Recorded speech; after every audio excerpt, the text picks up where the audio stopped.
da gogóia. Eu sou a mosca.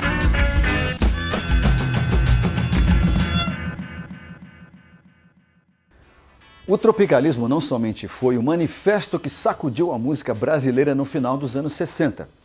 O tropicalismo extraiu, reprocessou e transformou em música elementos da cultura pop e também das artes plásticas, da literatura e do cinema nacional.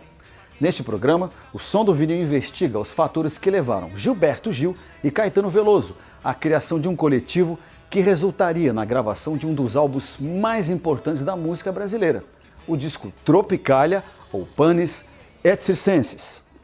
Pare, Paulo. Pare a sua loucura, Paulo. A minha loucura e a minha consciência está aqui no momento da verdade, na hora da decisão, na luta, mesmo na certeza da morte. Não precisamos de heróis. Precisamos resistir, resistir, e eu preciso cantar!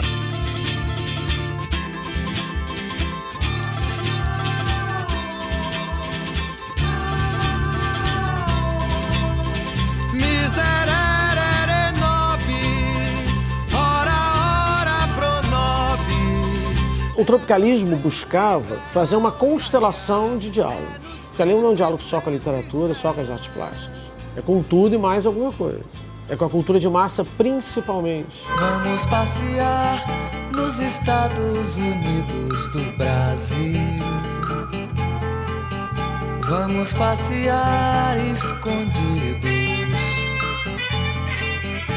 Eu não gostava do nome tropicalismo. Mas com o passar dos anos eu achei que, na verdade, o destino apontou a palavra certa. O tropicalismo é movido a essa reação, essa coisa de dizer, não, precisa ter uma restauração, precisa ter uma refundação na música brasileira. Vocês não estão entendendo nada!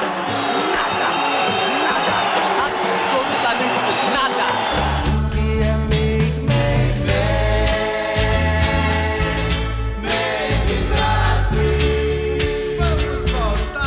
É isso que acontece quando as pessoas dizem sim.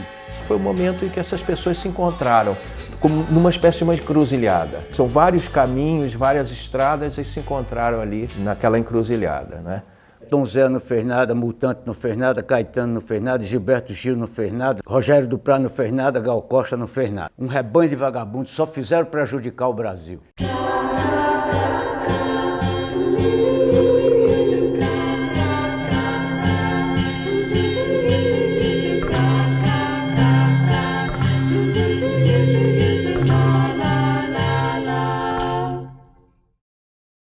Nós nascemos todos, Caetano, Torquato, Capinã, Gilberto Gil, Glauber Rocha, a 20 quilômetros um do outro em linha reta. Então era a mesma creche, podia chamar creche tropicalista, era o mesmo berçário. Nós tínhamos desde o começo uma banca de preceptores babás, isso eu já vou dizer de boné preto, que é uma coisa um tanto lutuosa. Então, as primeiras coisas que nós ouvimos foi uma educação mozárabe, uma educação não aristotélica, através do cantador nordestino, a Provença do século XI e XII, os poetas provençais que influenciaram a própria poesia concreta, cantando, por exemplo, é um dia, é um dado, é um dedo, chapéu de dedo, é de dau. Esse jeito de tratar a língua é provençal. O cantador nordestino, aquele cara que faz desafio de improviso, ele tem umas espécies de peças de confronto. Uma delas é a saga de Roland. Eles têm que saber tudo sobre a vida de Roland, os parentes, a noiva, o traidor. Então, o turbadu, a canção celta, a canção moçárabe, a canção oriental, são fonte de nascença da canção brasileira. O que aconteceu na cabeça de Gil, Caetano, Glauber Rocha, Torquato Neto, Capinã? Nós somos criados nessa creche. Aí, com 8 anos de idade, entramos na escola primária. O professor Arthur chegava para Caetano e dizia uma coisa. Ele ensinava aristotelicamente, mas Caetano estava acostumado, Caetano e Gil e Glauber estavam acostumados a raciocinar moçarabicamente. Então, na cabeça dele, eles comparavam o aristotélico com o moçárabe, dizia, tá bom, é quase igual, mas dá o resultado dá uma fraçãozinha estranha. Aí esse resto eles pegavam e jogavam aqui do outro lado do cérebro, chamado hipotálamo, que é onde o ser humano guarda a história dele próprio. A nossa placa mental tinha uma série de coisas que era uma visão de mundo que a gente, por intuição, sabia que também era forte. Daqui a pouco o lixo lógico que estava na cabeça dos tropicalistas, dos que vieram a ser tropicalistas, pesava tanto quanto o que estava no córtex. Aí um dia deram uma pancada, misturou tudo, eles então passaram a ter outra visão de Brasil imediatamente. Caetano Veloso, Gilberto Gil. É o caso de dizer que hora foi isso. Eu penso que foi a hora que eles resolveram fazer o festival com a guitarra.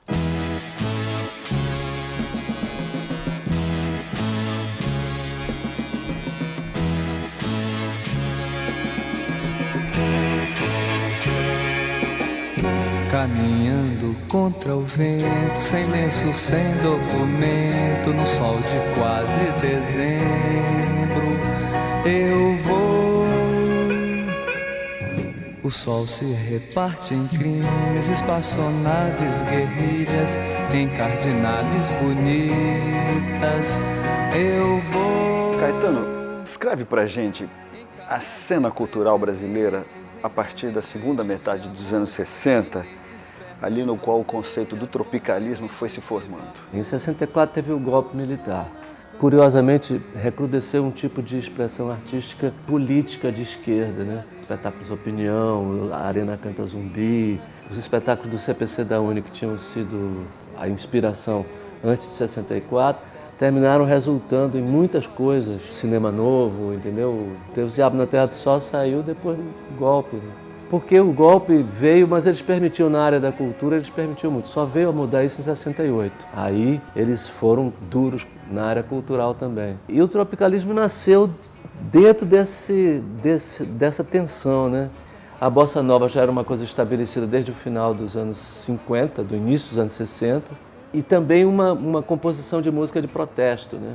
Isso tudo criava um ambiente que dava uma espécie de fórmula de atuação. E o tropicalismo quis quebrar com essa fórmula.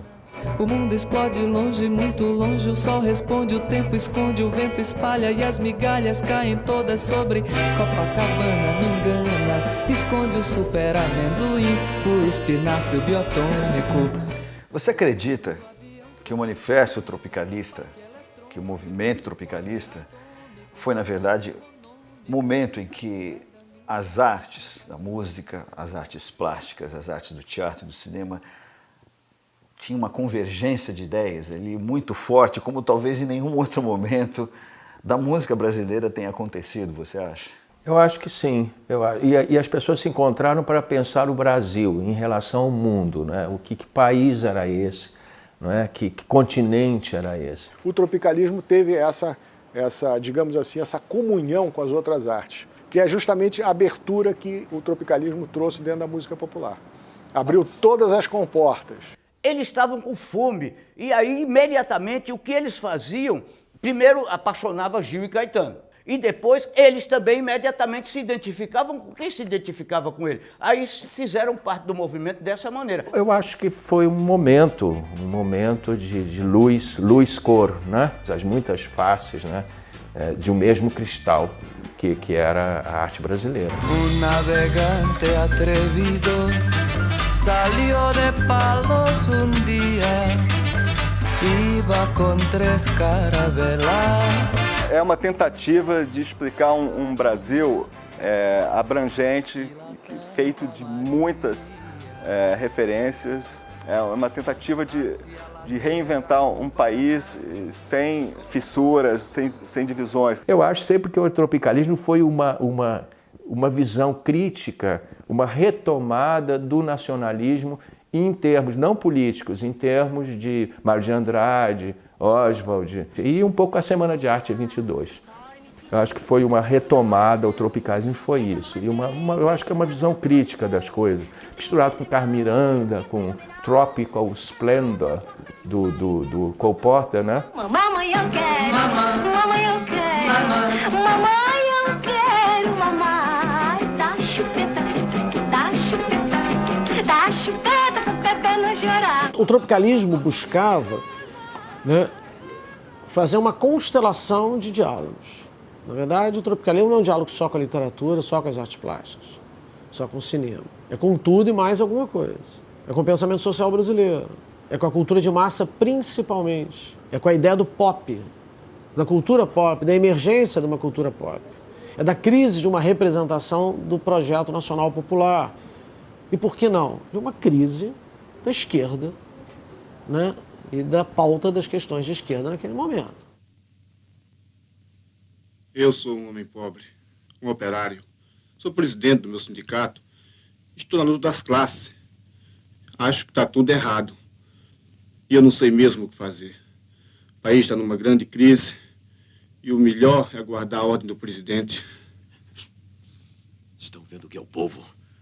Um imbecil, um analfabeto, um despolitizado. Já pensaram Jerônimo no poder? Mas o que e quem, falando assim das artes de uma maneira geral, inspirou diretamente vocês, Gil? Para que houvesse esse movimento no sentido do tropicalismo, foi deflagrador para mim assistir Terra em Transe, o filme do Glauber Rocha. Glauber Rocha já está aqui.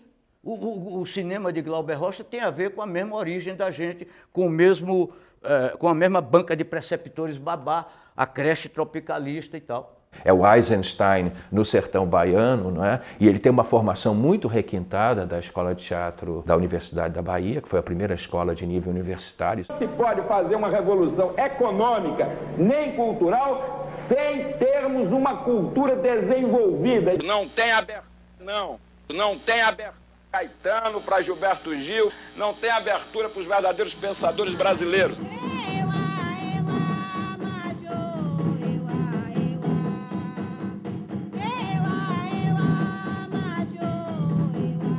Vendo aquilo, eu senti que tinha que mudar a perspectiva da questão da música popular no Brasil e da cultura no Brasil em geral. Ah, não é possível acreditar que tudo isso seja verdade. Até quando suportaremos? Até quando, além da fé e da esperança, suportaremos? Até quando, além da paciência e do amor, suportaremos? Eu sou a mosca.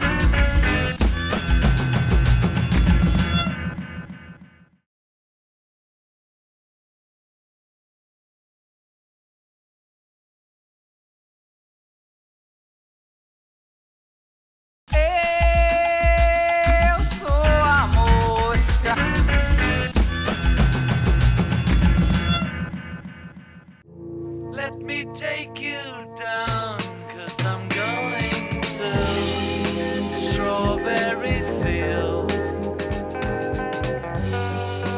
Nothing is real.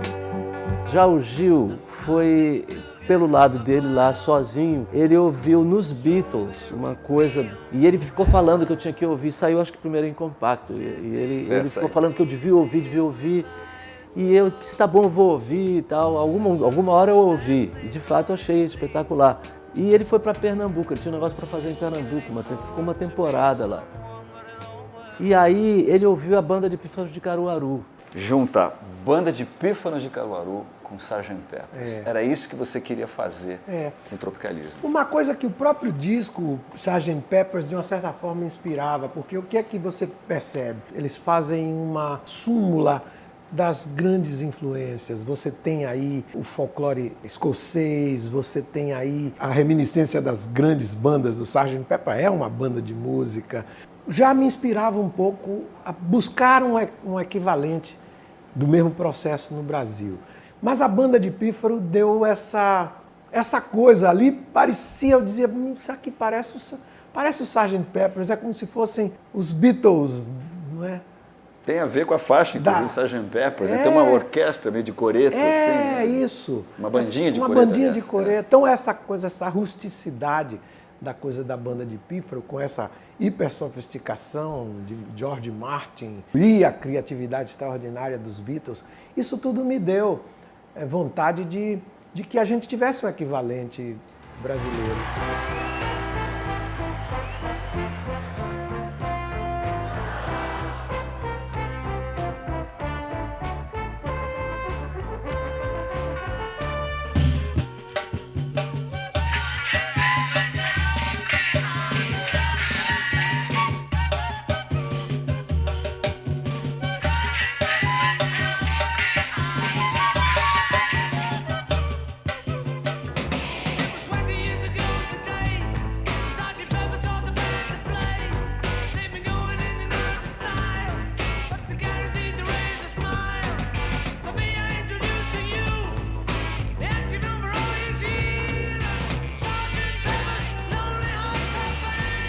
E o Caetano sabia disso, sabia que eu não ouço música. Tanto que o disco dos Beatles, nesse dia que ele me trouxe, na tarde que nós chegamos aqui, ele me trancou no quarto, tocou, ó que carinho, né?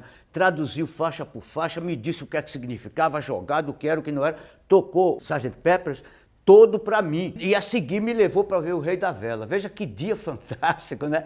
Aí jantamos e fomos ver o Rei da Vela. O Rei da Vela, que marcou profundamente o teatro brasileiro, foi dedicado ao filme do Glauber Rocha, ao Glauber Rocha, que nós todos tínhamos visto e aclamado, não é? Que é Terra em Transe. E nós ficamos deslumbrados com aquela imagem, com aquela possibilidade de se criar uma alegoria em torno do Brasil. O São Paulo tinha um teatro já, o Teatro Arena, que era um teatro político, exercia a política no teatro, o Oficina também, mas o Rei da Vela rompeu com todo esse sectarismo, com toda essa questão um pouco stalinista, explodiu ali cores e formas de expressão, o realismo crítico brechtiano, junto com o teatro de revista da Praça Tiradentes e uma ópera.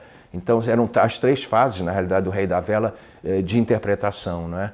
E eu vi o Rei da Vela em São Paulo, a montagem do Zé Celso, do Teatro Oficina, e fiquei maravilhado. Disse, poxa, mas isso aí é tudo que eu quero dizer. Fui falar com ele depois.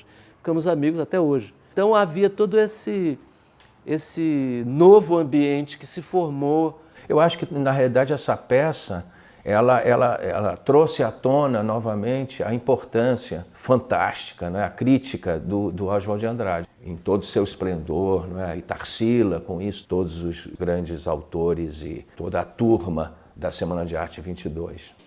Vamos dar-lhes um passapé de perder o pé. Uma rasteira em grande estilo. Não nos preocupamos em ser novos, somos atuais. Pedro Álvares Cabral, sem acaso. É o saneamento intelectual que começa. Viva nós, fora vós. Vamos chamar o Paulo, o René, vamos chamar até o Aranha Sem Graça. A revolução modernista vai começar. A Semana de 22 é o seguinte, eu acho que o músico era carioca, era Villa-Lobos, carioquíssimo. Então a parte musical é do carioca. Havia o Mário de Andrade, havia o Oswald, não é? Eu acho que foi uma ação entre amigos. O Rio de Janeiro, eu acho que já era moderno, antes. Era a capital da República, foi a capital do Império, era o Rio de Janeiro onde as coisas aconteciam, sobretudo na parte jornalística, não é? Os grandes caricaturistas, era uma cidade moderna, músicos, grandes músicos da época, as origens antes de 22, né? Nos anos 10, né? O samba. Pensa que o Brasil dos anos 20 é um Brasil pós-Primeira Guerra Mundial, é um Brasil pós uma série de crises, né, que vieram desde os anos 10 para os anos 20. É uma sociedade paradoxal. Oswald e Mário perceberam muito claramente isso, mas a pintura brasileira daquele momento também, de que era uma sociedade que oscilava muito entre o arcaico e o moderno. E, na verdade, o desejo de 22 era um desejo do moderno, sabendo que existe também toda uma tradição que vinha anterior a esse desejo de moderno. Ninguém pode jogar fora uma tradição, ninguém pode jogar fora toda uma educação sentimental. Isso é a grande importância, eu acho, da Semana de Arte de 22. Pensar o Brasil, o que é a arte brasileira, o que é o povo brasileiro, o que é a mão do povo brasileiro. Mesma coisa eu digo em relação ao Tropicália. Torquato, Capinã, Tom Zé, Gil, Mutantes, Bethânia, Rogério, todos eles, na verdade, eram ouvintes de uma certa tradição que vinha de vários momentos, vinha de várias forças. É uma tradução da tradição. Está ligada à antropofagia oswaldiana, né? A ideia de antropofagia cultural que Oswald de Andrade constrói no manifesto e em parte da sua obra. Essa coisa do Mário Pedrosa dizer que o Brasil é um país condenado ao moderno é uma coisa muito importante, porque, na realidade, o que ele está querendo dizer é o seguinte, que só há a possibilidade de ir para frente, em outras palavras, de experimentar, porque não há razão para voltar atrás no Brasil. Contato não contemplativo. Espectador transformado em participador. Proposições em vez de peças. Acho que o imaginário do Hélio, plástico, era extremamente sonoro. E o imaginário sonoro dos tropicalistas era extremamente plástico. Tem a ver com a estreita ligação que os tropicalistas mantiveram com artistas plásticos de vanguarda naquele momento. É óbvio que existe um diálogo muito claro, não só com Gershwin, depois com a Lindonelli, mas é com Oiticica. Tem tudo a ver ali com a Lígia Clark, a Lígia Pape, mas principalmente com o Hélio. Quando eu penso num cara artista plástico, que começa a pensar que o objeto que o artista faz tem que tomar contato com o corpo do desfrutador, nossa senhora, que amor pela humanidade. O Hélio queria ser também um útero e botar todo mundo na barriga. Ele tinha uma gravidez cósmica, que dizia assim, não, eu queria que meus objetos tocassem nas pessoas, fossem vestidos, que a arte pudesse ser uma continuação, um prolongamento do corpo das pessoas. O mesmo que a roupa faz na pessoa, que a roupa de todo modo, aí o tropicalismo também veio mostrar isso, que a roupa era uma espécie de linguagem e de arte.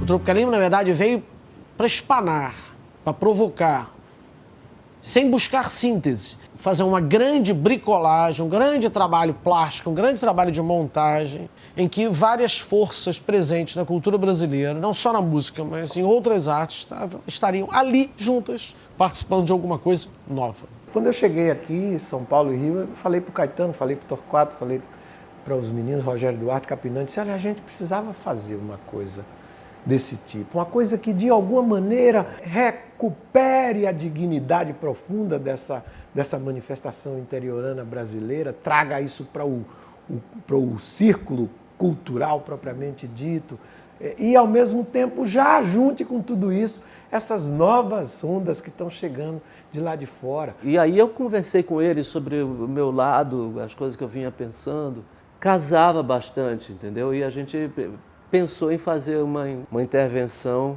consequente. Procurei muita gente no Rio, procurei muita gente o que aconteceu? Em todos os lugares, mas o pessoal não queria muito, não se interessaram. Não se interessavam. Alguns não vislumbravam muito claramente como essas coisas podiam, na prática, de fato, acontecer. Outros já estavam com problemas ideológicos muito assentados. Música brasileira é música brasileira, é samba, é folclore nordestino, é isso, não pode, não dá para misturar. Aí Caetano virou para mim e disse assim, por que a gente não faz? Vambora, você toma conta da história musicalmente e eu vou cuidar das questões conceituais também, vou contribuir para a música, vamos fazer. Nós temos aqui, Torquato gosta da ideia, Capinã gosta da ideia, Rogério Duarte gosta da ideia. Logo em seguida nós vamos encontrar Rogério Duprá também. A gente estava vivendo uma simbiose, nós, Caetano, Gil e todo mundo que estava junto, que era muito além do que só a gente dar uma olhada na música brasileira. A gente era consumido, entende, por aquilo tudo. Era como se fosse uma enorme chama. Agora, você imagina, você pega todos esses indivíduos e bota todo mundo junto dentro de uma sala, dá essa tralha que você está vendo. Agora, a abertura do Gil, a abertura do Caetano, a abertura de Tom Zé, a abertura de todo mundo, em todos os sentidos, eu nunca vi. Nunca vi em lugar nenhum. Então nós fomos nos aproximando dessas pessoas, a gente já vinha com essas conversas muito adiantadas. Então eu tive a ideia de fazer um disco coletivo, entendeu? E todos aceitaram.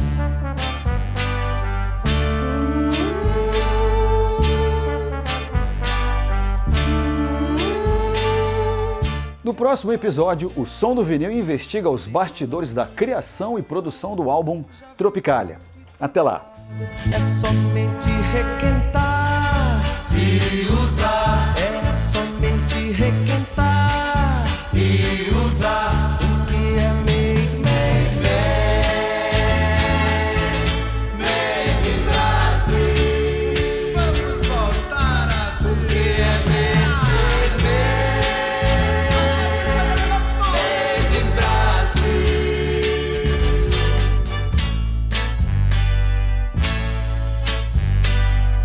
Retocai o céu de anil, bandeirolas no cordão, grande festa em toda a nação.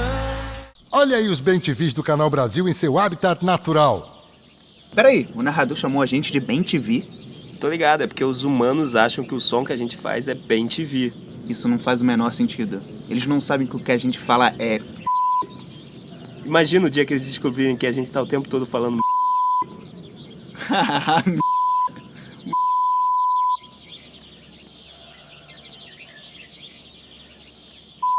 Tá, chega. Já deu.